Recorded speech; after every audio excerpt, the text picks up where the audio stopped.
Right now at 5, a chase that begins in Joplin ends with the arrest of a Columbus, Kansas man in Crestline, Kansas.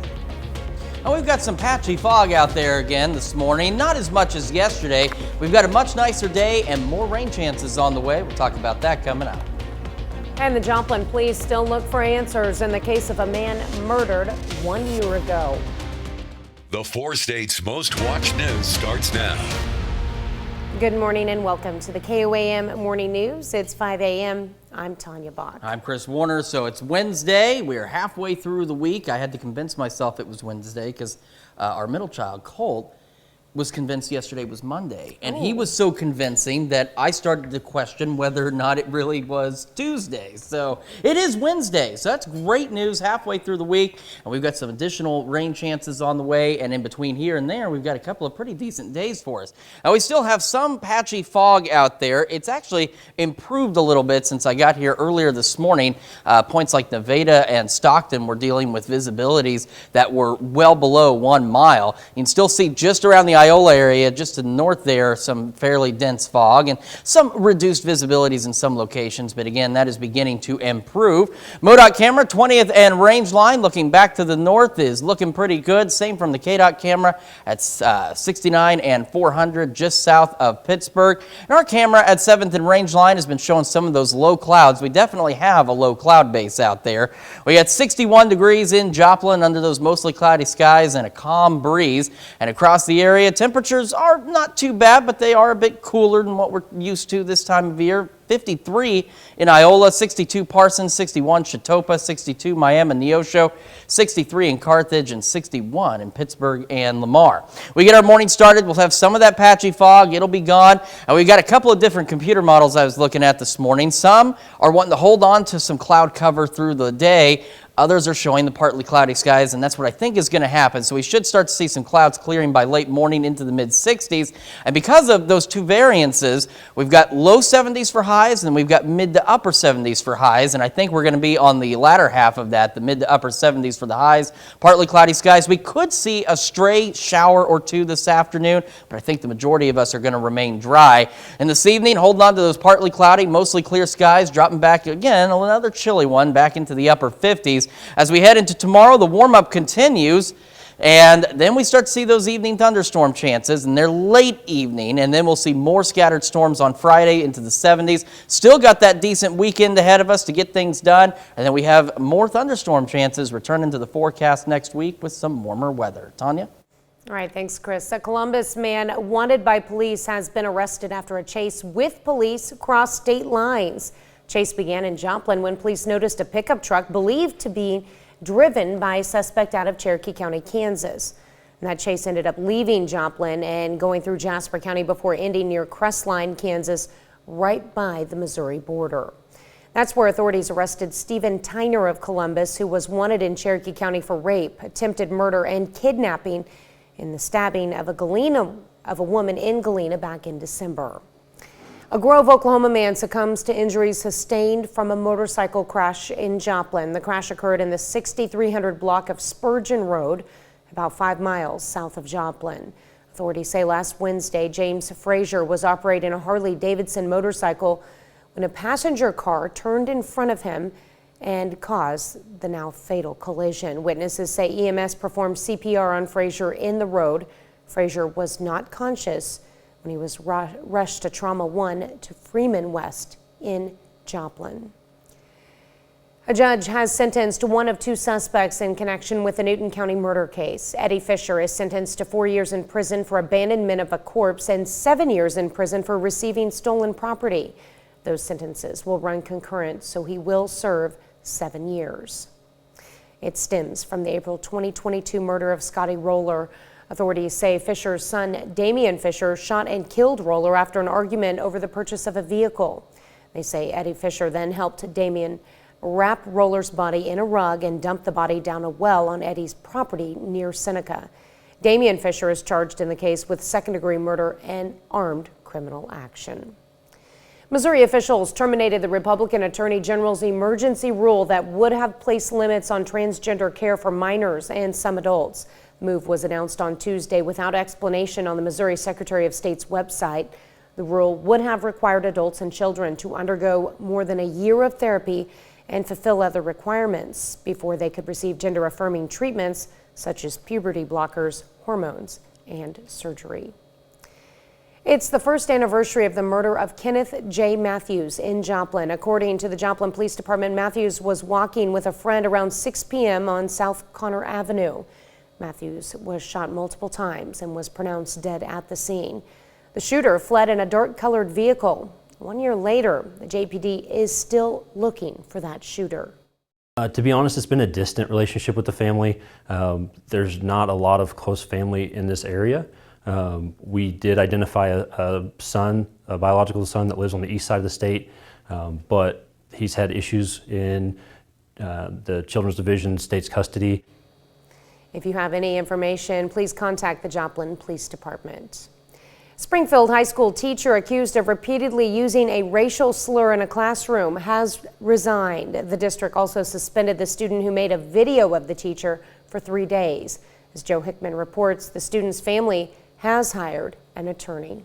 The incident at a Glendale geometry class involved a teacher saying the N-word 6 times in a class discussion, where a 15-year-old sophomore named Mary decided to turn on her cell phone and record, as another student was warning the teacher of his inappropriate actions. Is the word not allowed to? Okay, so I'm gonna say right now, as a teacher, if you want to keep your job, this isn't a threat. I'm not calling anyone. I understand. I can say the words. Today, a statement from the district said the teacher had resigned and also justified its 3-day suspension of Mary for recording the video, saying it was a clear violation of the student handbook against using electronic devices. I don't know if it would have happened that quickly without this video. An investigation certainly would have taken longer without being able to just see the video and hear him say the word. Natalie Hull is a Chillicothe attorney representing Mary and her family. We've asked them to lift the suspension, let her go back to school immediately, and apologize. Mary saw something that she believed needed to be reported. She captured this as a news event. It was a news event. It's become a news event. In fact, the Washington Post has contacted Null. And today, the National Radio Television Digital News Association, based in Washington, sent a letter to SPS defending Mary as well. Their president, Dan Shelley, a former SPS student and news director at KTTS, pointed out, I think it deserves attention nationally because the issue of right to record public officials really came to fruition in the days after the tragic death of George Floyd. And bear in mind, the world would not have seen the full picture of what happened to George Floyd were it not for a 17-year-old girl who stood on the sidewalk and videotaped the entire incident. Shelley and Null also say they believe the student handbook is too restrictive, Null pointing to a part that prohibits students from video recording acts of violence. They could get in trouble for capturing evidence of a crime. I think the handbook policy as currently written is unconstitutional. More than half the U.S. District Courts of Appeal have unequivocally stated that citizens have a right lawfully to record the activities of public officials. We contacted the teacher, who turned down our offer to speak, and as for the 15-year-old student, She's dealing with anxiety. She doesn't really understand what she did wrong. It makes me sad because she did bring something to light that needed to be brought to light. She made what I call and her mother calls good trouble. And that's a look at this morning's top stories and weather in our first 7 minutes. Coming up on the KOAM Morning News, Pittsburgh takes on KC Piper on the diamond. We'll have who moved on to face Spring Hill in sports. Plus, a family was enjoying a lilac festival when their son had a seizure. That's when some good Samaritans stepped in to help. We'll have their story and how exercise could help lower the risk of you catching the flu and pneumonia. You're watching the KOAM Morning News. More real news in the morning. We'll be right back.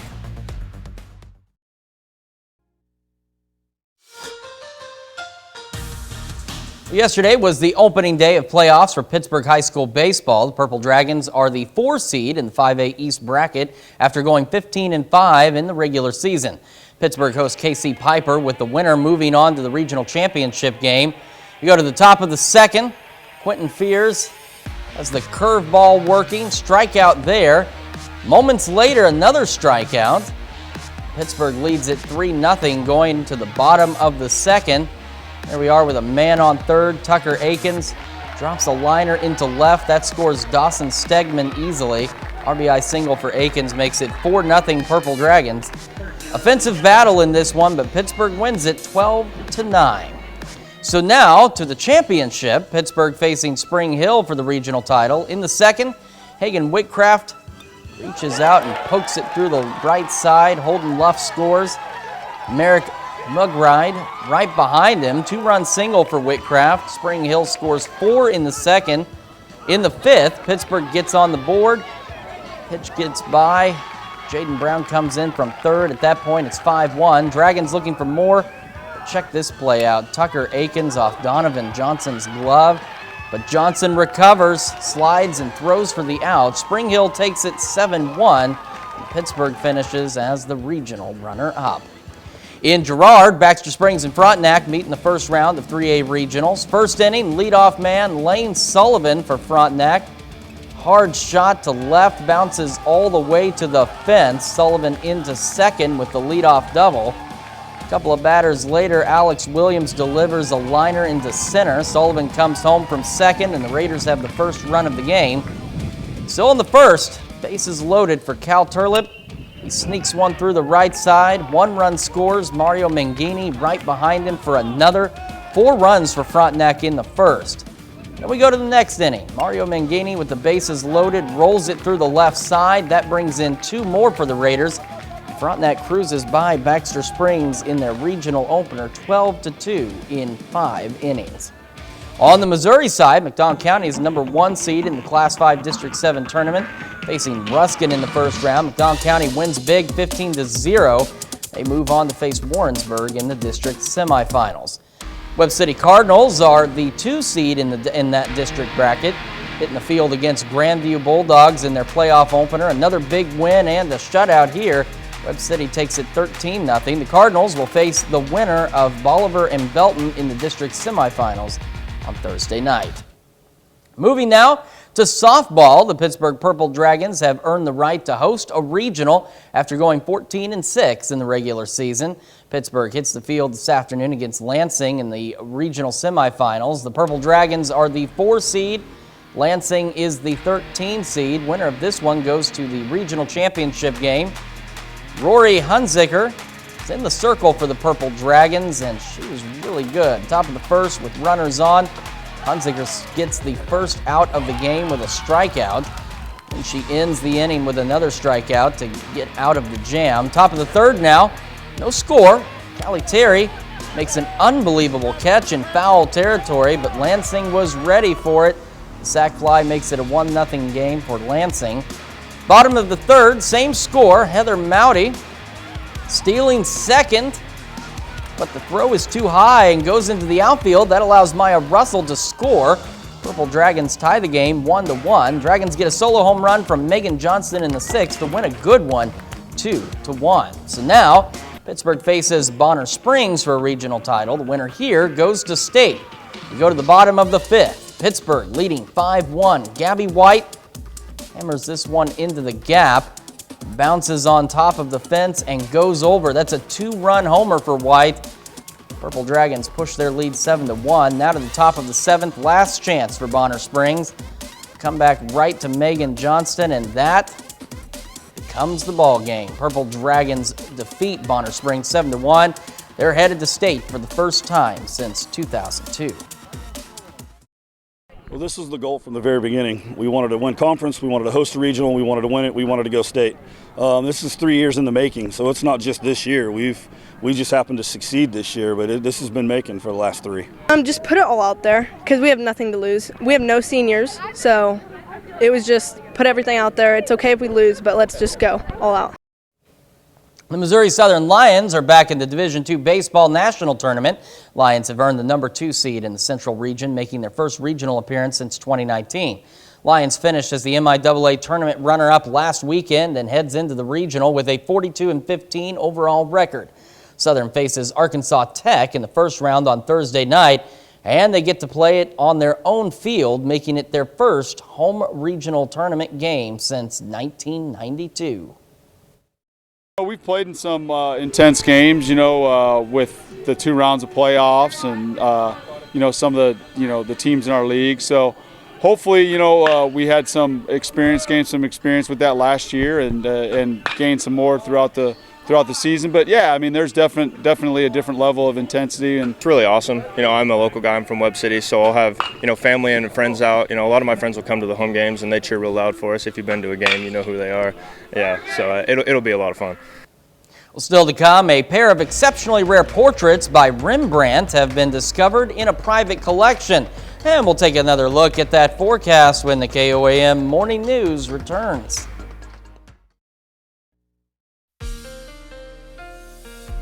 Welcome back to the KOAM Morning News. We are at 5:20 on this Wednesday morning. Still got some patchy fog out there, some of it dense in some areas. Now, for example, Fort Scott down to 0.2 of a mile for visibility, so very dense fog. And visibilities have been reduced in Nevada, Stockton, Carthage, and Joplin. So this is going to be patchy fog, and it's going to be hit and miss because if you recall at the beginning of the show, didn't look quite like that, and now we're seeing it thicken back up out there, so do make sure you're taking time as you travel this morning. Watch out for that patchy, dense fog out there. MoDOT camera, 20th and range line, looking back to the north is looking all right. Same from the KDOT camera at 69 and 400, just south of Pittsburgh. As we look at our camera at 7th and range line, back behind me, you can see it's a little on the hazy side. We're sitting at 60 in Joplin with calm winds, and across the area, it's a chilly start for us compared to what we're used to. 53 Iola, 55 in Yates Center, 62 Parsons, Chitopa, Miami.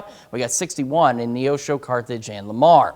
So we get our morning started. Again, some of that patchy fog, while some mostly cloudy skies. Those will begin to clear by late morning, and we head toward the mid-60s. Going into the afternoon and early evening, a stray shower or two is possible. I think the majority of us are going to stay dry. We're otherwise going to be partly cloudy and a bit warmer. Temperatures pushing into the mid-70s out there. And as we head into this evening, another chilly one, upper 50s, but we'll hold on to those partly cloudy to mostly clear skies, so not too bad at all. And as we look at the week ahead, we head into tomorrow, a bit warmer, pushing a little closer to 80. We'll see some evening shower chances ahead of the main event on Friday, and that's going to keep us a little cooler. We see some scattered thunderstorms throughout Friday, and those will wrap up rather quickly about 1, 2 o'clock Saturday morning, leaving us with an absolutely gorgeous weekend to get some yard work done or whatever else you need to do outside. Then we head into next week. Temperatures still expected to warm back through the low to mid 80s, but we start seeing thunderstorm chances nearly every day next week, so more of that much needed rain on the way.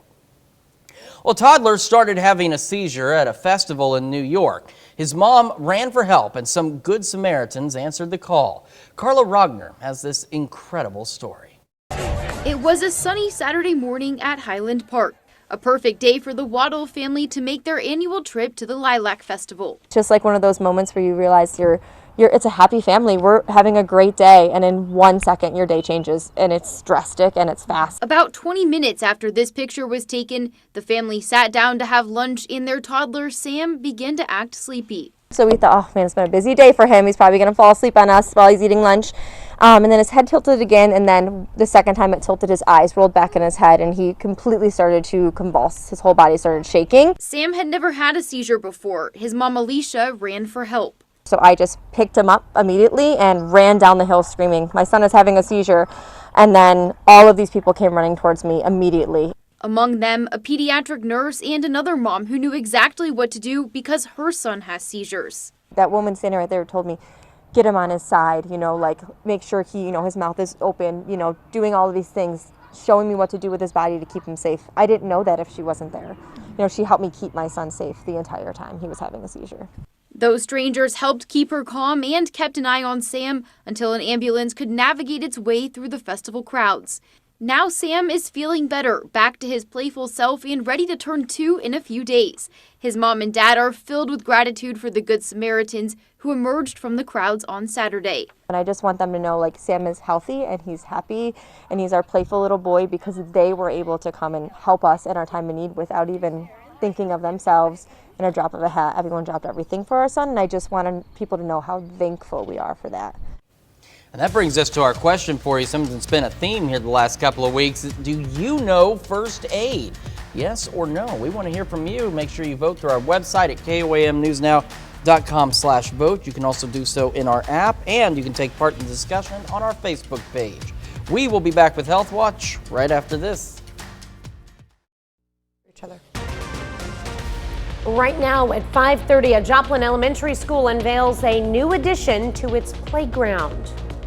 We got some patchy fog out there, some of it dense, and you can see it down the road here on the MoDOT cam at 20th and Rangeline. We'll take a look at that fog, when we're going to clear out, and when our next round of rain gets here coming up. And a school in Southwest Missouri receives a grant to improve its library. The 4 states' most watched news starts now.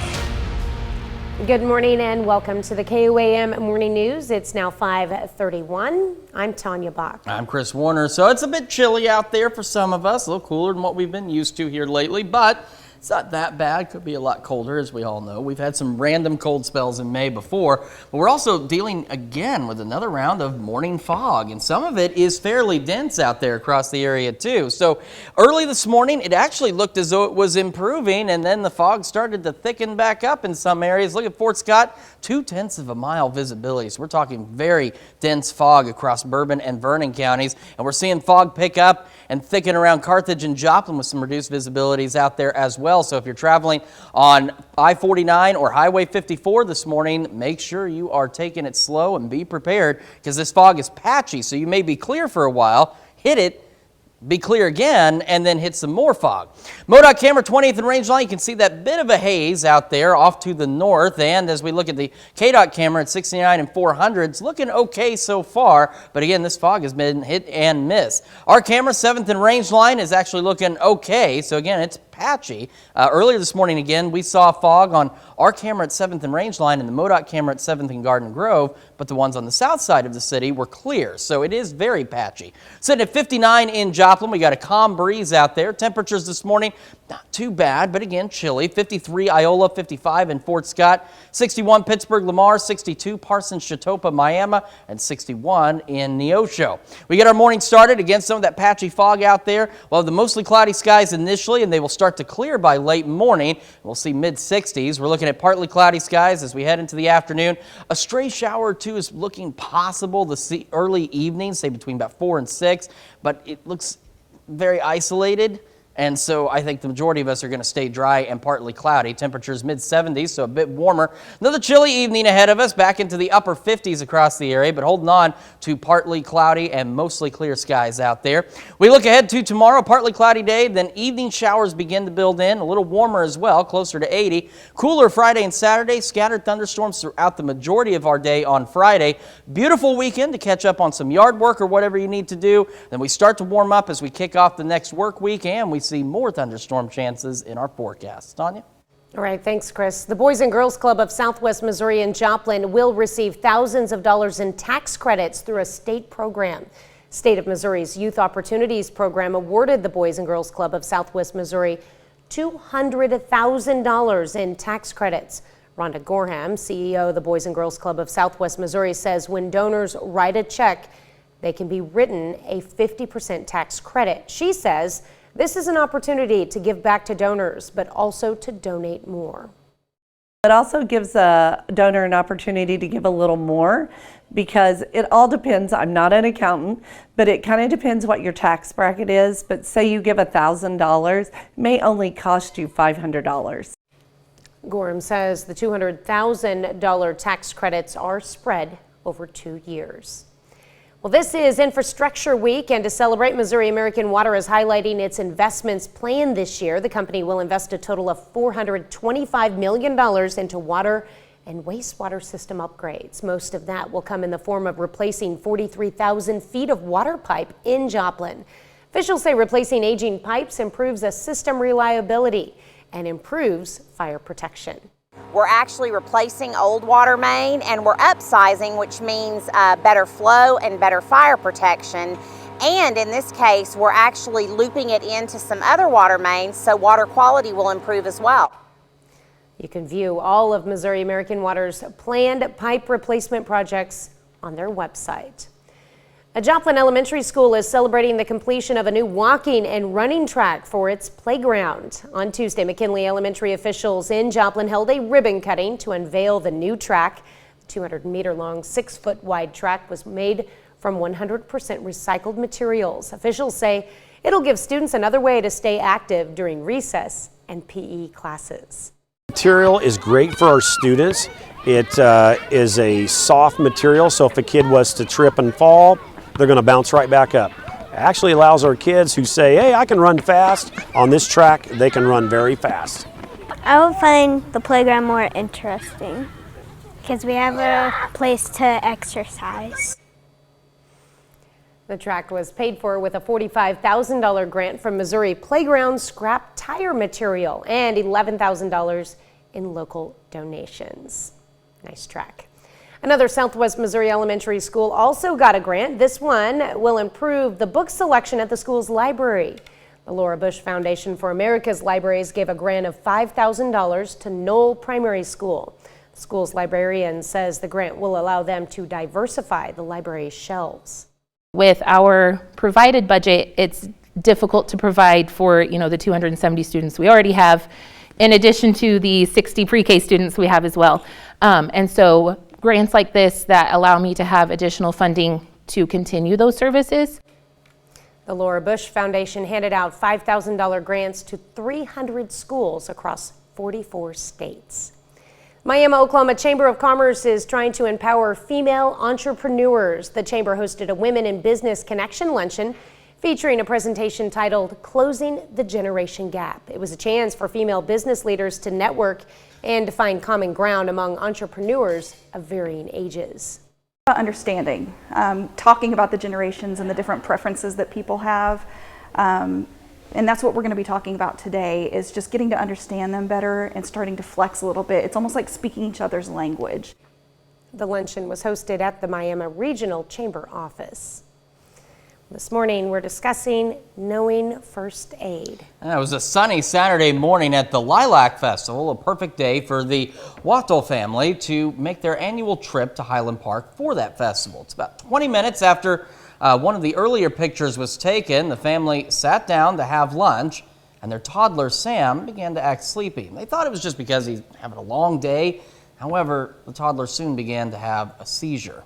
Sam had never had a seizure before. His mom, Alyssa, ran for help, and a crowd of people came to her aid, among them a pediatric nurse and another mom who knew exactly what to do because her son has seizures. And that brings us to our question for you. Do you know first aid? It's some of these things very essential, very basic, can be the difference between life and death in a situation like that. And so far, 84% of you say that you do, 16% of you say that you don't. So make sure you take time to vote through our website, our app, and take part in discussion on our Facebook page. I know we had an interview in just yesterday talking about a CPR class that's being offered. So there are opportunities. If you're in that no group, there are opportunities to learn some new skills out there. All right, that's a look at our top news stories coming up this half hour in the KOAM Morning News. You may have heard of yoga and cracking a cold one open, but what about doing it together? We're going to tell you all about a new form of yoga that's gripping the globe. Plus, another art discovery that's causing excitement in the art world, a dog in a Picasso painting. We'll have the latest. You're watching the KOAM Morning News. More real news in the morning. We'll be right back, but first, here's a live look from Cunningham Park in Joplin.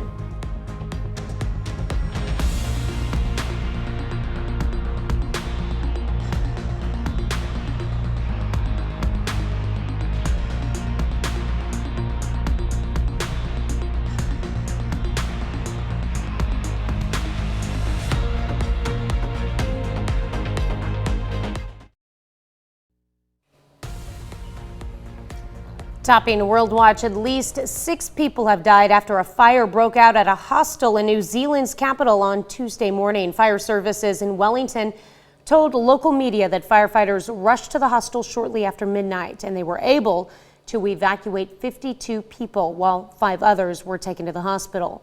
News Hub also reports authorities cannot put a number on how many people remain unaccounted for. The cause of the fire is under investigation.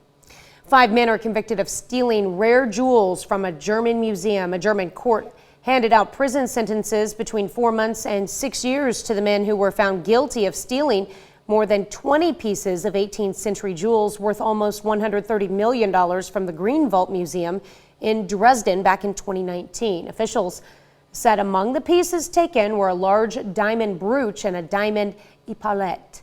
The men between the ages of 24 and 29 were convicted of arson, theft, and property damage, among other things. They were caught several months later during a raid in Berlin. Thankfully, most of the stolen jewels were returned. Well, it's not unusual for a major metro subway system to have occasional delays, but this one's a little different. Take a look here. Workers on the Mexico City subway scrambled to get a hold of a chicken that wandered onto the tracks. They thought that they had him several times before he eluded escape. And one worker finally able to capture him after throwing his coat over the runaway bird. The runaway bird. The subway was briefly disrupted and then restored after the poultry pursuit. Authorities do not suspect foul play.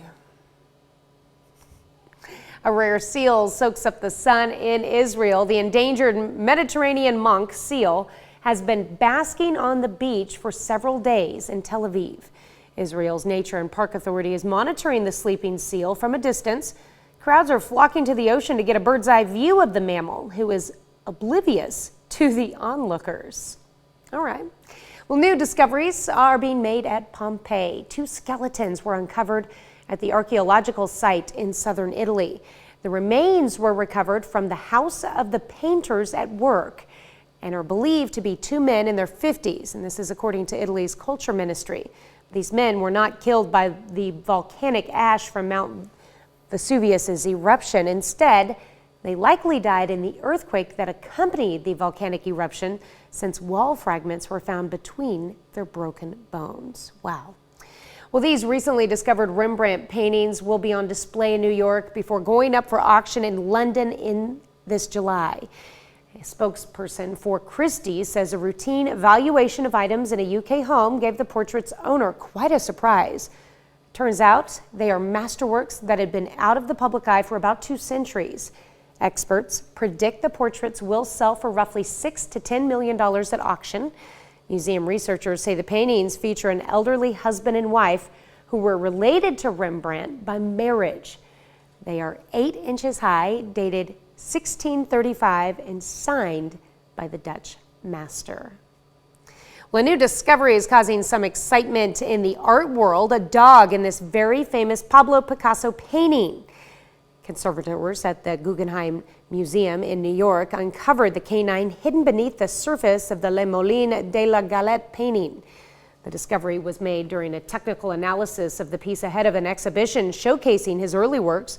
They're not sure why the famous Spanish artist chose to remove the hound from the painting. I guess it might have been too distracting. Interesting. Let's look at some of your biggest headlines from around the world. We'll be right back.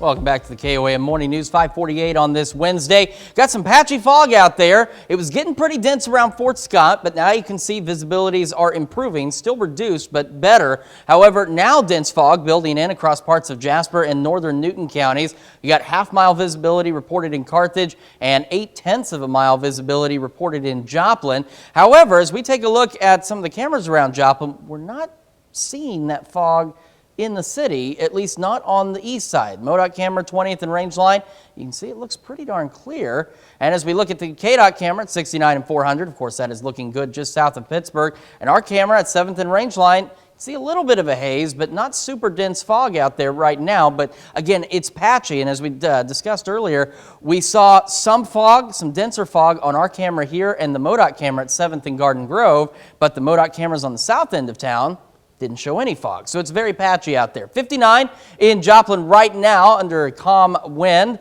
Across the area, again, a little bit cool. 53 in Iola, 62 Parsons, Chetopa, 63 Miami, 55 Fort Scott, 61 Pittsburgh, 59 Carthage, and 60 Neosho and Monette. So as we get our morning started, again, we're going to be dealing with some of that patchy fog. We'll have some mostly cloudy skies. They'll begin clearing as the morning progresses into the mid-60s by late morning. As we head into the afternoon, we're looking at partly cloudy skies. Temperatures much warmer, pushing the mid-70s out there. Could be an isolated stray shower or two in the early evening, say between about 4 and 6, but I think most of us are going to stay dry. Partly cloudy cloudy skies continue through the evening and into the overnight hours, and still a little bit chilly, dropping back down into the upper 50s. We will continue to warm, though, heading into at least tomorrow, pushing closer to 80. Partly cloudy through the day on Thursday, then a few evening clouds build in. We could see a stray shower or thunderstorm, and those will increase as we head into Friday, and there'll be scattered thunderstorms throughout our day Friday. It's enough cloud cover and enough rain to keep temperatures low again, back around 70. 70 on Saturday, partly cloudy though. Sunday, beautiful day, sunny, mid-70s, great opportunity to catch up on some yard work or whatever else you have going on outside. Then we head into next week. Temperatures warm, back to the low to mid-80s, but as you see, we've got increasing thunderstorm chances each and every day next week as well, so some more much-needed rain on the way for the area. We'll be right back after this, but first, here's another live look from Cunningham Park in Joplin.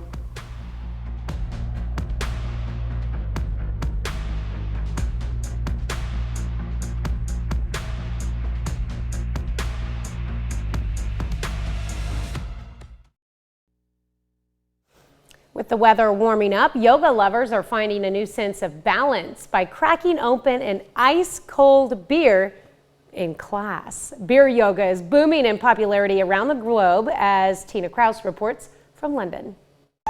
When the instructor calls for bottoms up in this yoga class, she means it.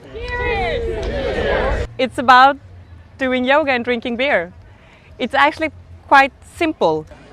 Beer yoga was the main attraction at Copenhagen Beer Week in Denmark, with participants seeking harmony both in body and taste.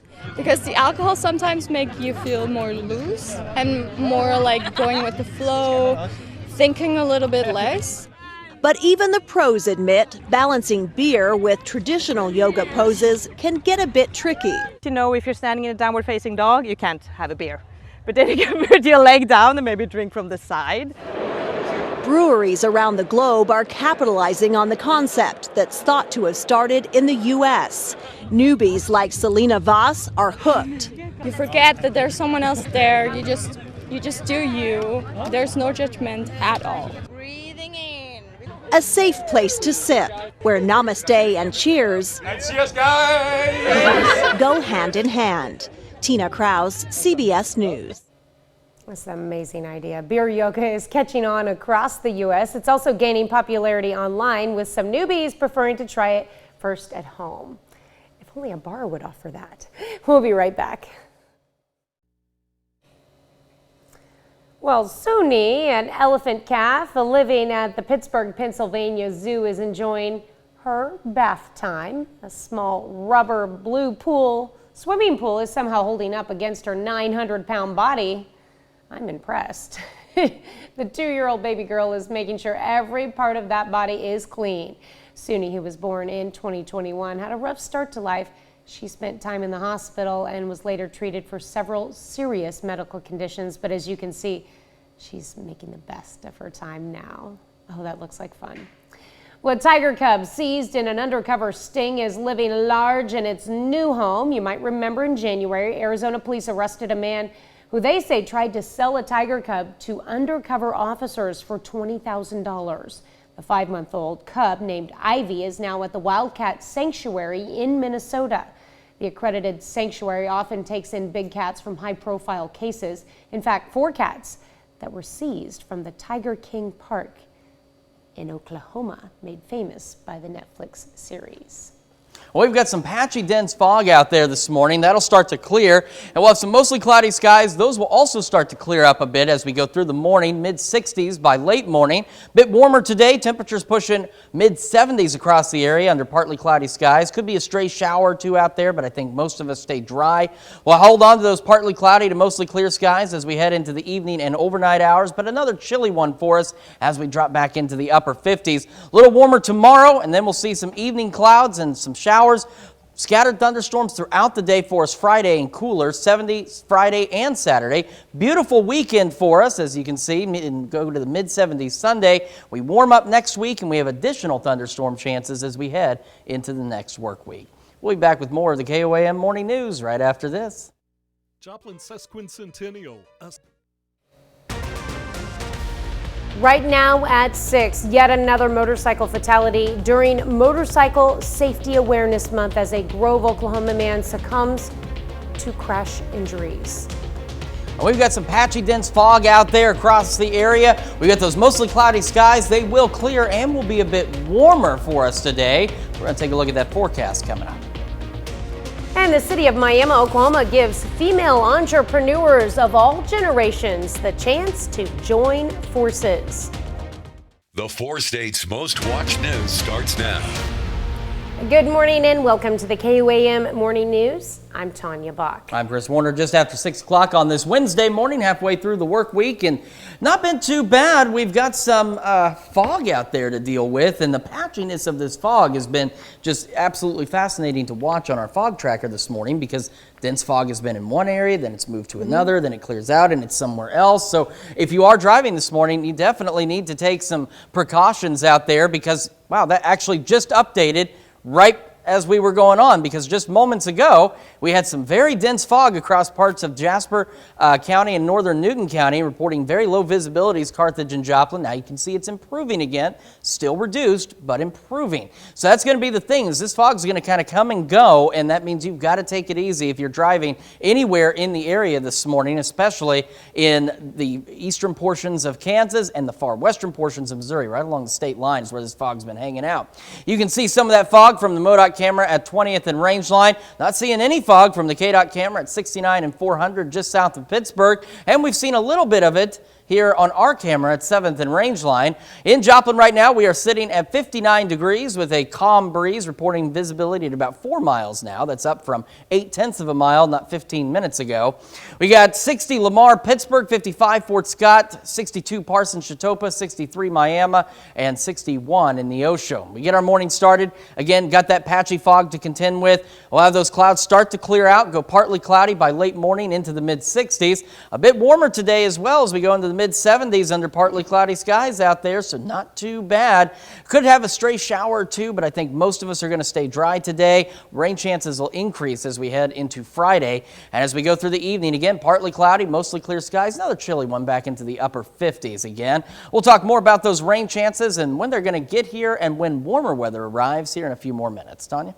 All right, thanks, Chris. A Grove, Oklahoma man succumbs to injuries sustained from a motorcycle crash in Joplin. The crash occurred in the 6300 block of Spurgeon Road, about 5 miles south of Joplin. Authorities say last Wednesday, James Frazier was operating a Harley-Davidson motorcycle when a passenger car turned in front of him and caused the now fatal collision.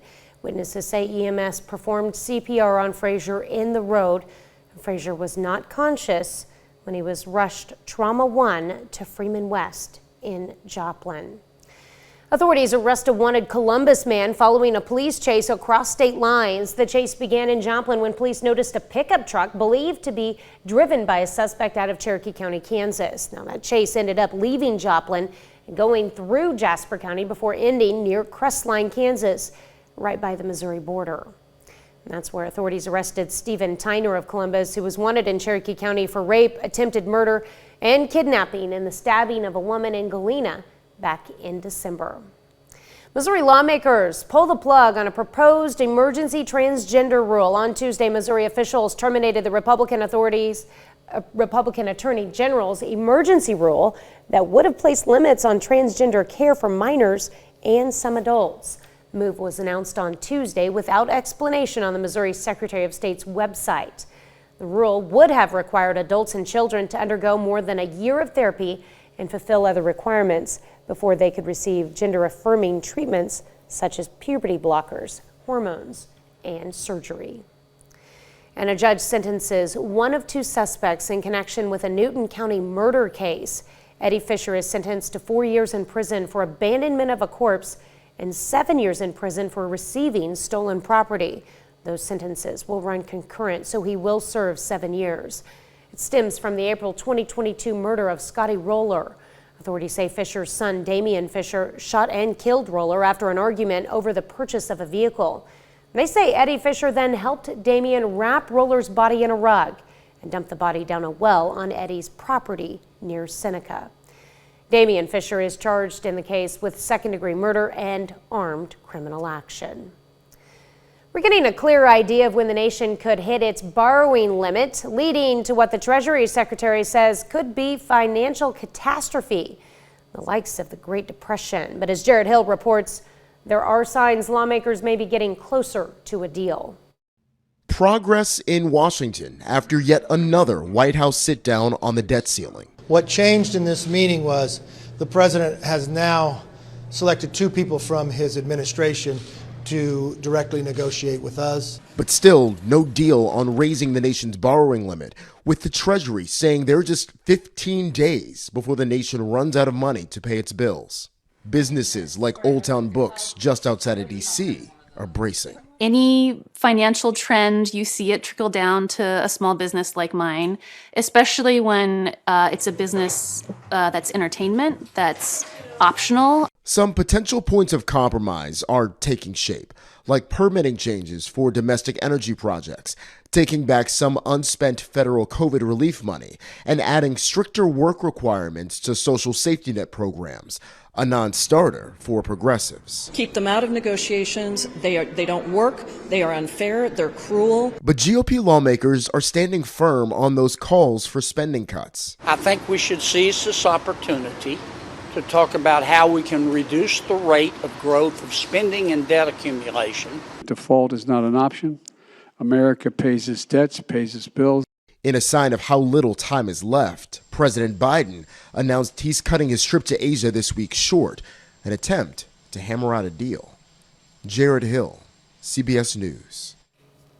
Speaker McCarthy has said he wants a deal by the end of the week. President Biden said that even though he is going overseas, he plans to speak with congressional leaders regularly. Don't forget, you can be the first to know about the day's weather with the KOAM Skywatch weather app. Get severe weather updates sent straight to your phone free of charge. It's available in the Apple App Store and the Google Play Store. The KOAM Skywatch weather app. Miami, Oklahoma Chamber of Commerce moves to empower female entrepreneurs. The chamber hosted a Women in Business Connection luncheon featuring a presentation titled Closing the Generation Gap. It was a chance for female business leaders to network and to find common ground among entrepreneurs of varying ages. Understanding, talking about the generations and the different preferences that people have. And that's what we're going to be talking about today, is just getting to understand them better and starting to flex a little bit. It's almost like speaking each other's language. The luncheon was hosted at the Miami Regional Chamber office. That's a look at this morning's top stories and weather in our first 7 minutes. Coming up on the KOAM Morning News, how to legislate AI. Lawmakers are taking on artificial intelligence. I'm Skyler Henry on Capitol Hill with the concerns from senators and the industry. Plus, new research shines a spotlight on what some experts call a significant health gap for Black Americans. Chris returns with another look at your forecast and if these rainy conditions will hang around for the weekend. You're watching the KOAM Morning News. More real news in the morning. We'll be. Here's another live look from Cunningham Park in Joplin, Missouri.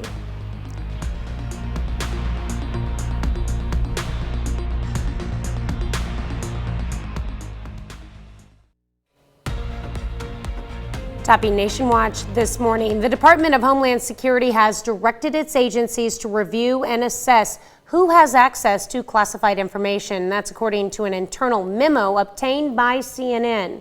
Move comes on the heels of a leak of highly classified Pentagon documents discovered earlier this year. The May 15th memo does not cite the leaked Pentagon documents, but sources say it comes as a direct result of the leak. Last month, the Biden administration scrambled to deal with the fallout from the revelation that highly classified documents had been sitting publicly on the internet for weeks. Lawmakers are wrestling with artificial intelligence. On Tuesday, they grilled executives on its safety as they try to come up with some sort of regulatory policy. As Skyler Henry reports, senators want to get out in front of this emerging technology and avoid the kinds of mistakes they made when social media was introduced. We have seen what happens when technology outpaces regulation. After fake opening remarks, senators got very real about artificial intelligence. The audio was an AI voice cloning software trained on my floor speeches. The remarks were written by ChatGPT. Senators asked experts how Americans can trust this far-reaching technology. There are benefits, but we don't yet know whether they will outweigh the risks. If we don't step in, then this gets away from you. Among the biggest concerns, job loss. GPT-4 will, I think, entirely automate away some jobs, and it will create new ones that we believe will be much better. Prepare the workforce of today and the workforce of tomorrow for partnering with AI technologies. While the technology is still in its infancy, lawmakers explored the possibility that one day AI will know us better than we know ourselves. Can't we foresee an AI system that is extraordinarily good at determining what will grab human attention and what will keep an individual's attention? Senator Dick Durbin remarked it's a rare day when companies come to Capitol Hill asking for regulation. What I'm hearing instead today is that stop me before I innovate again. Lawmakers say they're committed to creating guardrails to prevent the spread of misinformation, preserve election integrity, and protect privacy. Skyler Henry, CBS News, Capitol Hill. Minnesota Senator Amy Klobuchar expressed concern for local news and for the theft of its content. One expert testified that bot-generated websites are already delivering unreliable content. A missing girl featured on the Netflix reboot of Unsolved Mysteries is back home with her father after 6 years apart. The National Center for Missing and Exploited Children says someone spotted Kayla Ubahan in Asheville, North Carolina. Store employee recognized her thanks to media coverage of her disappearance. Kayla's non-custodial mother, Heather Ubahan, is charged with abducting her from the Chicago area when she was 9 years old. Kayla's father says he's overjoyed and grateful to everyone who helped bring his daughter home. A John Deere tractor, a trailer, and hope are what Mike Atkinson had when he ventured on a cross-country journey early on Monday. Atkinson hopes to raise money for Parkinson's disease, a condition he says has affected his family. He plans to drive more than 2,500 miles from Minnesota to Washington State with the goal of raising $100,000. Driving about 12 miles an hour, Atkinson says he feels supported by motorists who wave at him in support as they pass him by. That's a look at some of today's top national stories.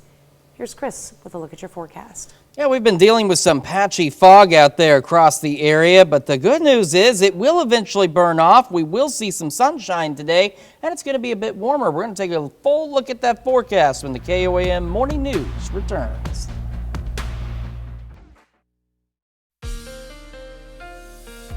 Welcome back to the KOAM Morning News 617. Wednesday morning here, and we've been dealing with some fog across the area. It's been dense at times, and it is very patchy, and it's been roughly right along the Kansas-Missouri border here. We are seeing some improvements around the Joplin-Carthage area. We're seeing improvements in the Fort Scott and Iola areas, where earlier some of these visibilities were down below 1 mile. So you may run into some of that dense fog all of a sudden, so just slow down and be prepared for some of that fog, especially if you're, say, on 69, I-49, or Highway 54. You could run into some of that patchy fog this morning. MoDOT camera, 20th and Rangeline, looking back to the north. We are looking good but cloudy this morning. And same from the KDOT camera at 69 and 400. Of course, just south of Pittsburgh, Kansas. We've not seen any fog really on that camera, but we have from the MoDOT cameras and our camera here at 7th and Rangeline. Still dealing with those cloudy skies. We're sitting at 58 in Joplin with a calm breeze. So, yeah, it's a little bit chilly out there, a little bit dreary, but sunshine will make an appearance today. 53 as one of the cool spots there in Iola, 50 48 Center, 62 Parsons, Chatopa, 63 Miami, 61 in Neosho. And we've got some 60s in Lamar, Carthage, and Monette. So as we get our morning started, we're going to see that patchy fog, but that should begin to burn off as the sun continues to rise. We'll have some mostly cloudy skies initially, but these clouds will start to break up as we head through the morning, start to turn partly cloudy, and we get to the mid-60s as we head to the late morning, so we're already going to beat yesterday's temperatures just by late morning. Excuse me. We go into the afternoon, continue to see temperatures rising. We're looking at highs in the mid-70s for the most part across the area, and we'll continue to see partly cloudy skies. We'll get a little bit of sunshine in here, and we could see a stray shower or two this evening, say between roughly 4 and 6, mainly on the Missouri side. A couple of different computer models out there want to pop up a couple of showers here for a brief moment. Otherwise, majority of us are going to stay dry for today. We're going to hold on to those partly cloudy skies and mostly clear skies as we go into the evening and overnight hours. But it's another chilly one as temperatures drop back into the upper 50s. So let's go a little bit down the road. Here we are about 2:30, 3 o'clock. See, now it's starting to show. They update continuously through the morning. So we're starting to see maybe a few showers across northeast Oklahoma, southeast Kansas. This is, again, not showing that rain will be all over this area. It's just indicating that we could see a scattered shower or two across those areas. Those will clear out, and we'll spend the majority of our Thursday with partly cloudy skies. And as the evening progresses, we're going to see cloud cover increase, and we'll start to see a few showers rolling into the area later in the evening on Thursday. And then as we head into Friday, that's when we'll see our best shot for scattered showers and thunderstorms across the area. So here we are, 6 a.m. on Friday. We go into the afternoon, scattered showers and thunderstorms across the area. We head into the evening, scattered showers and thunderstorms across the area. So again, some much needed rainfall out there. But then this quickly clears out overnight. And by the time we get to sunrise Saturday, we're going to be dealing with partly cloudy to mostly clear skies. And it's going to be a little cooler for us on Friday and for our Saturday. And then by Sunday, it'll warm up again, and we'll see some additional storm chances as we head into next week.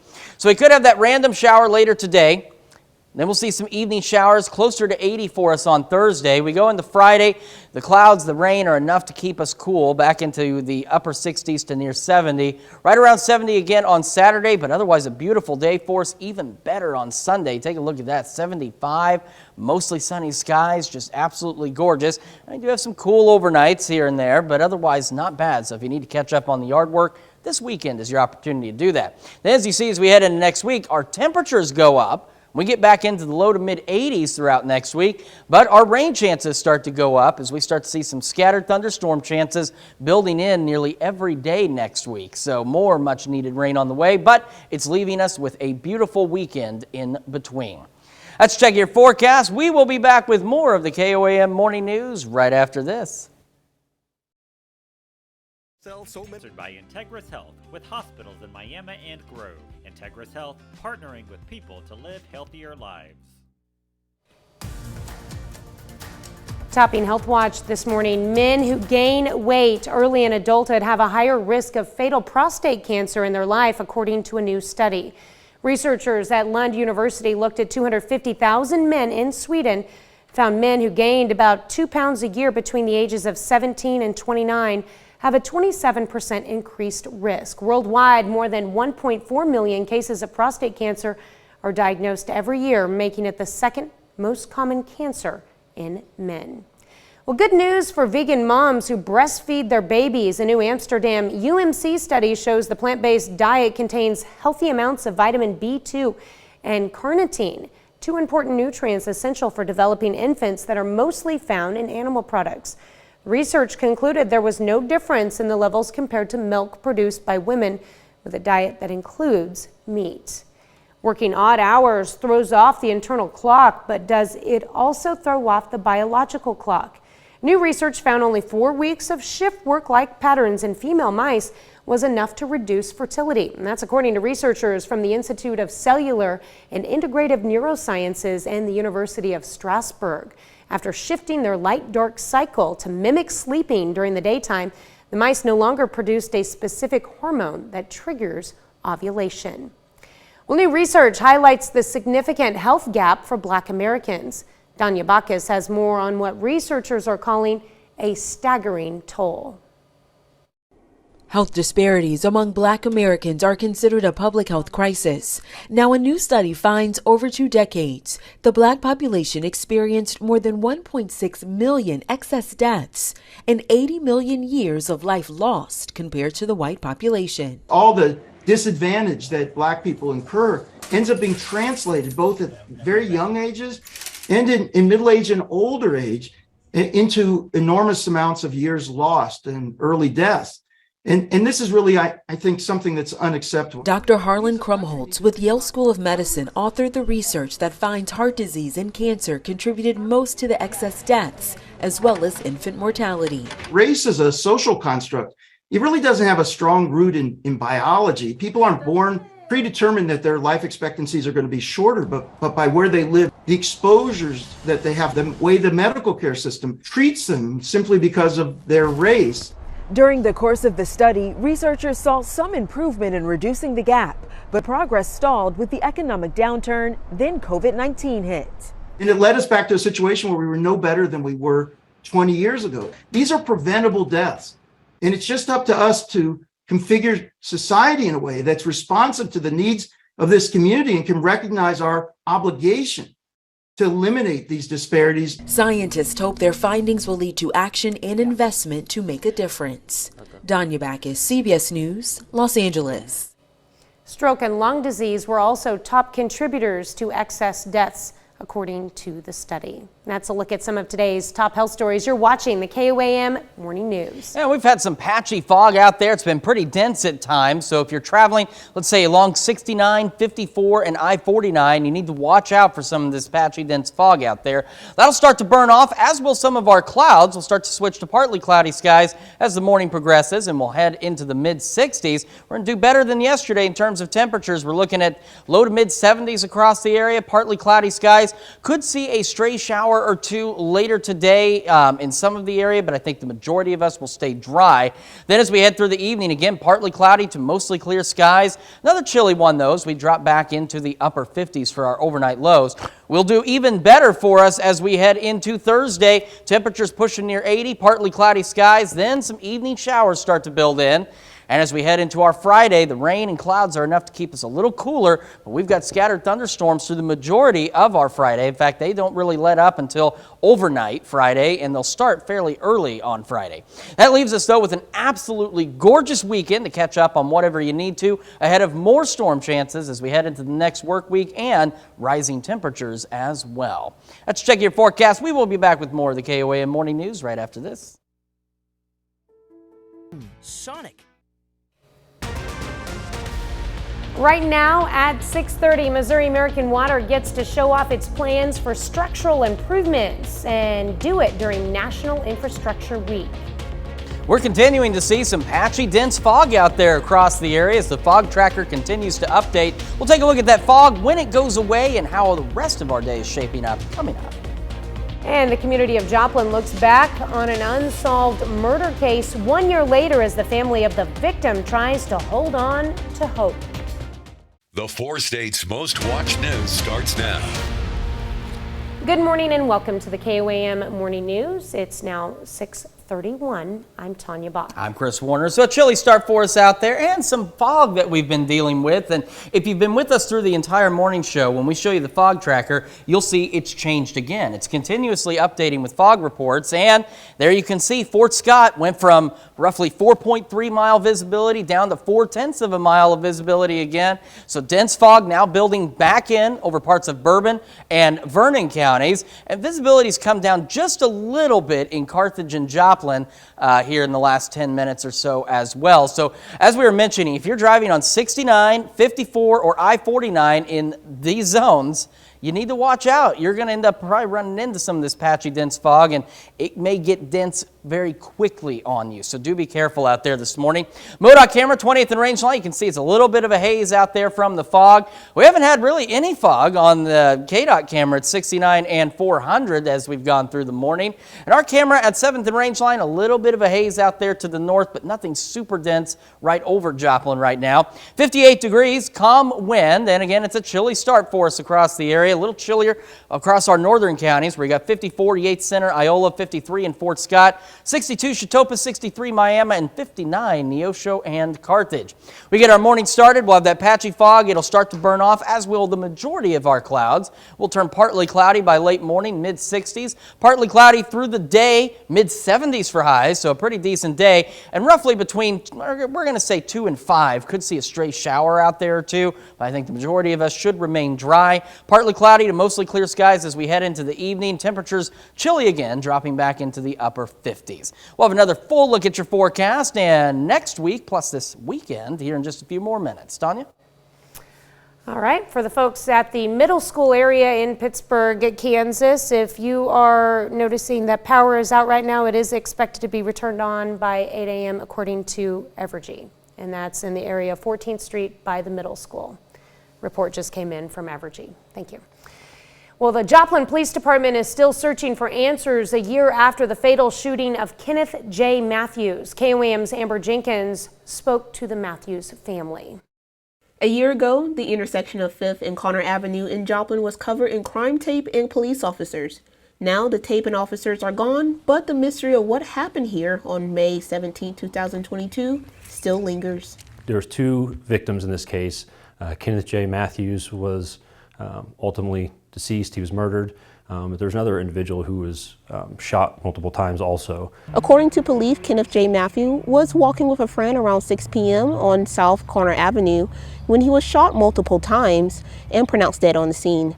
The shooter or shooters drove away in a dark-colored passenger vehicle. And so he was the bystander, and it just makes it that much worse. A year later, Matthews' family is still wanting justice. JPD is keeping in touch with the family to let them know they're still investigating. To be honest, it's been a distant relationship with the family. There's not a lot of close family in this area. We did identify a son, a biological son that lives on the east side of the state, but he's had issues in the Children's Division state's custody of trying to find him. He was hard to get hold of. And I haven't talked to Detective Stahl in a couple months because it just gets really disheartening to call and to find out that there's been no further movement on the case. Matthew's sister remembers him as a teddy bear. Though not siblings by blood, they still have that bond. Like I say, we were in foster care. We did a lot of walking around the streets of Carterville when we were younger, raising hell, doing what little redneck kids do. Matthew's sister Crystal believes someone in the community has information. Reporting in Joplin, Amber Jenkins, KOAM News. If you have any information, please contact the Joplin Police Department. To be the first to see breaking news, weather, and sports, you can download the KOAM News app. It's available free of charge in the Apple App Store and the Google Play Store. Just search for the KOAM News app.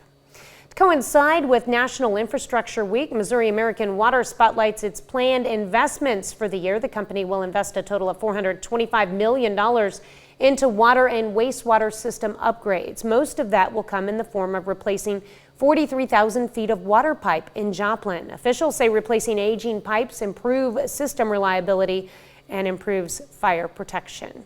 If we don't make investments in our water system, what you're going to see a lot more water main breaks, which of course no one likes to come home and turn the tap on and not have reliable water service. It's also more expensive to wait until the pipe fails to replace it. So what we're doing is more cost efficient and really in the long run more convenient for the customer. You can view all of Missouri American Water's planned pipe replacement projects on their website. The Boys and Girls Club of Southwest Missouri in Joplin will receive thousands of dollars in tax credits through a state program. State of Missouri's Youth Opportunities Program awarded the Boys and Girls Club of Southwest Missouri $200,000 in tax credits. Rhonda Gorham, CEO of the Boys and Girls Club of Southwest Missouri, says when donors write a check, they can be written a 50% tax credit. She says this is an opportunity to give back to donors, but also to donate more. The funds go for just our programming. It can go summer or after school program. It helps us pay for staff. A lot of grants will not necessarily pay for staffing, and we employ 80 staff. So, it takes a lot of money to cover that.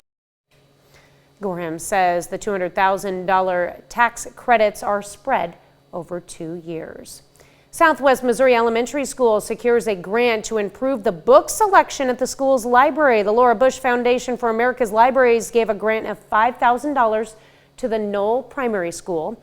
The school's librarian says the grant will allow them to diversify the library's shelves.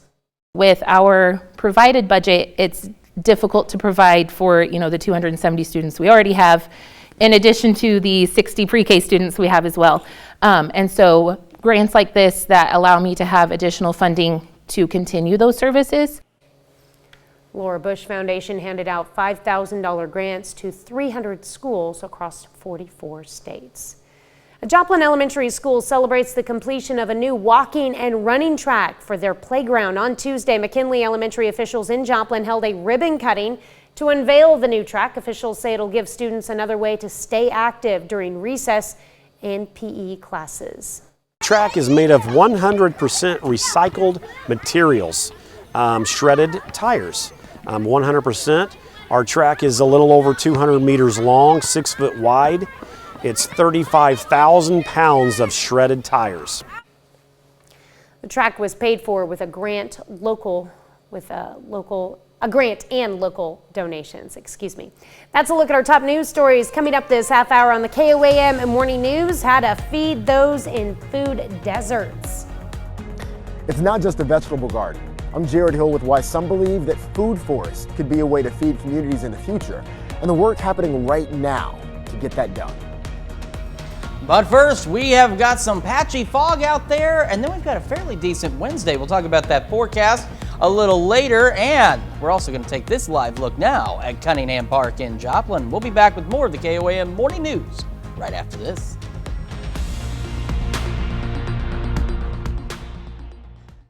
Aware that most cell companies only give you the lowest price when you.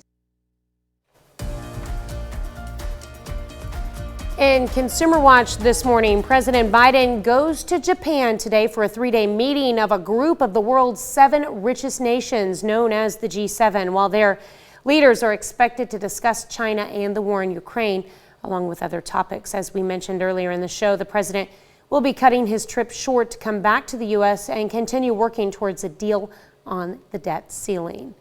The owners of thousands of Jeep Cherokees are being warned to park outdoors because of a potential fire hazard, even with the engine turned off. The manufacturer warns water that gets into the power liftgate can spark an electrical fire. The recall involves the model years 2014 through 2016. Taco Bell wants to make the phrase Taco Tuesday available for all to use freely. The fast food chain has filed a petition with the U.S. Patent and Trademark Office asking it to cancel the trademark that is currently owned by the Wyoming-based rival Taco John's. Taco Bell also filed a second petition against the parent company of Gregory's Restaurant and Bar, who owns the rights to the phrase in New Jersey. In 2019, the U.S. Patent Office denied an attempt by NBA star LeBron James to trademark the phrase, arguing it is commonly used in everyday speech. Everyone says Taco Tuesday. Well, cities across the country are looking for ways to help make sure people have access to fresh fruits and vegetables. According to the U.S. Department of Agriculture, nearly 19 million Americans live in food deserts, not close to a supermarket or big box store with food. As Jared Hill reports, some communities hope growing a food forest trend can help fill the need.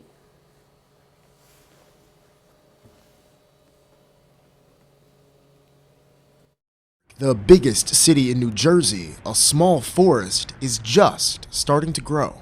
A food forest is like a garden, but it's designed to try to mimic a natural ecosystem like a forest. The food forest at the New Jersey Institute of Technology is part of a global trend. Cities working to cultivate fruits and vegetables native to a particular region. It's hard to go more than probably 10 steps and not see some kind of food happening. Jay Olubayewu is the urban agriculture director for the city of Atlanta, home to what's considered the largest free public food forest in the country. The goal is for people to be able to come, receive some level of nourishment, whether that's through food and or through programming and education and experience.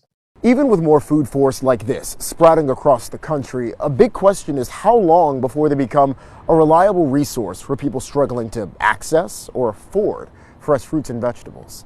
This is one part of a problem that will require a lot of different kinds of solutions. Atlanta is working to expand its program to include community gardens and farmers markets. We want to make sure more and more people are fed. We have a city goal of 85% of residents being located within a half a mile of fresh, affordable food. He's hoping now that the seed is planted, the idea will grow in cities nationwide. Jared Hill, CBS News, Newark, New Jersey. They also hope these inspire people to plant local fruits and vegetables in their own yards. Experts also talk about how these can be beneficial for local wildlife, providing food for pollinators like bees and butterflies. That's it for Consumer Watch. Here's Chris with another look at your forecast. We've been talking about this patchy dense fog all morning, returning now to parts of Jasper County and northern Newton County. We got Joplin, Carthage reporting visibilities below 1 mile. Same in Fort Scott, and low visibility in Iola as well. So if you're traveling this morning, make sure you are taking precautions. We'll have more on your forecast in just a moment. We've also made it to Wednesday. As we know, it's the halfway point of the week, and that's a great reason to celebrate with some birthdays and anniversaries. They're coming up after the break. But first, why don't we check in on what's happening on CBS Mornings. Hello to you, I'm Gail King. Coming up on CBS Mornings, what are airlines doing to make your summer travel a little easier? We're going to ask the CEO of Delta how his airline is enticing passengers. They got some ideas. That's coming right up on CBS Mornings. All right, time for some Wednesday birthdays across the 4 states. We're beginning in Branaugh with Aisley McDonald celebrating number 10. Happy birthday, Aisley. All right, and we've got Kevin Byram turning 45 years old this year in Sheldon, Missouri, with lots of love from your family. And Rod Watson celebrating birthday number 57 in Weir. Happy birthday, Rod. And up next, down in Miami, Oklahoma, Peter McMillan. Happy birthday. And over in Joplin, we've got Leroy Getchell celebrating a birthday. Very happy birthday to you, Leroy. And it's a 4th wedding anniversary for the Lavells in Arma, Kansas. Congrats going out to Drew and Ashton Lavelle. And our list goes on with Joyce Palmer in Crestline celebrating number 78. Happy birthday, Joyce. And Cindy Dean turning the big 5-0 this year in Oswego, Kansas. And we've got Kaylee Kramer celebrating number 30 in Parsons. We love celebrating with you every morning here on the morning show. Tanya, how can they help us celebrate with them? All right, all you have to do is send us an email with your picture, the birthday person's picture, of course, with all their information to birthdays with an S at KOAMnewsnow.com. And of course, while you're on our website checking out everything it has to offer, make sure you take a moment to sign up for the KOAM Birthday Club. It's easy to do, and you get great deals from local businesses. Plus, you get a special birthday message from your friends here at KOAM. So head over to KOAMnewsnow.com and sign up for that birthday club today. All right, we're back to some of that dense fog across the area, in roughly the same areas it's been all morning. You can see where it's returned to the Jasper County area, parts of Newton and Barton counties, and then again into Bourbon and Vernon counties as well. Fort Scott, 0.8 of a mile visibility. Even Iola getting in on some fog action now, 1.7 miles. Carthage at a half mile, and Joplin at 0.8 of a mile visibility as well. So it's really been this zone on I-49, 54 and 69 that you've got to make sure you are taking it easy on your morning commute with some of this fog. Taking a look at the MoDOT camera at 20th and Rangeline in Joplin, looking to the north, you look off toward the trees, there's some of that fog. And I was just checking the MoDOT camera at 7th and Garden Grove, and it's showing fog, but you go further south in Joplin, we're not seeing any fog right now. And we're not seeing any fog on the KDOT camera at 69 and 400, and we haven't seen it all morning. Our camera 7th and Rangeline showing some of that fog out there to the north. We're sitting at 59 in Joplin, and we've got those calm winds out there. Across the area, again, a cool start for us. 53 Iola, 54 Fort Scott, Yates Center, 55 in Nevada, 59 Lamar and Pittsburgh, 62s Parsons, Chatopa, 63 Miami, and 60 Neosho and Carthage. This patchy fog will eventually go away, and then our clouds will start to clear a bit as well. Going partly cloudy by late morning, temperatures right around the mid-60s. Heading for highs today into the mid-70s. Could see a stray shower or two out there, but the majority of us are going to stay dry. And as we head into the evening, holding on to partly cloudy to mostly clear skies. Another chilly one, those. We drop back into the upper 50s. We have more of the KOAM Morning News right after this, and coming up when we switch over to Fox 14 at 7, we've got a devil of a ball game to take you out to. Spectators at a youth baseball game got to see more than they bargained for when a dust devil engulfed the 7-year-old catcher. We've heard of good old-fashioned dust-ups at a ball game before, but not like this. Knock the dirt out of your cleats and head on over to the KOAM Morning News on Fox 14 at 7 a.m. for that story and a whole lot more.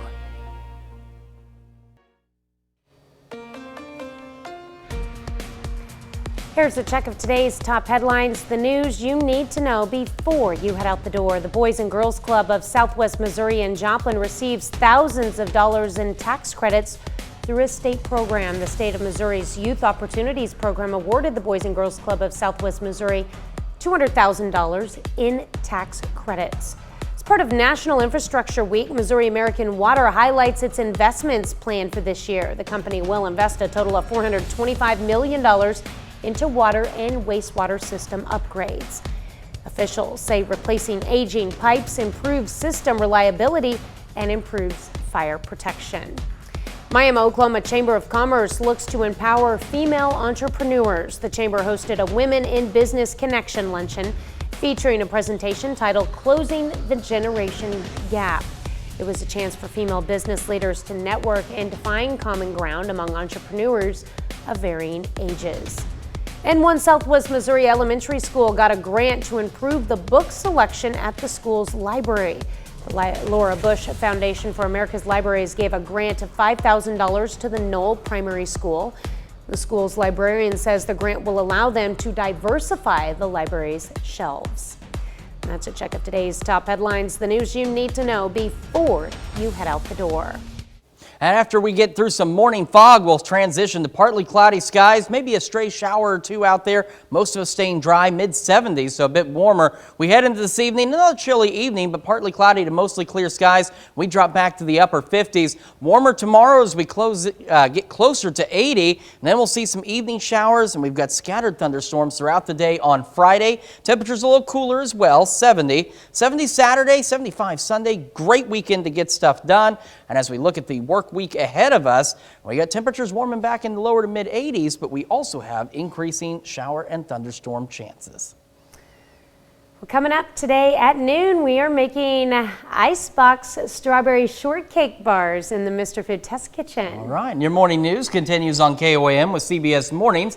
Delta Airlines CEO Ed Bistain joins the show for an exclusive interview ahead of what's expected to be one of the busiest summer travel seasons in years. That's next on CBS Mornings. Or you can switch on over with us on Fox 14, where your only local morning news continues. And this morning, we've got the lead from the latest production of Funny Girl heading into our studio. Plus, farmers and ranchers join forces with scientists from PSU to discuss the benefits of polymers and plastics. That's going to wrap it up for us for now. We will see you back here tomorrow morning at 5 a.m. And we're going to do it again today at noon.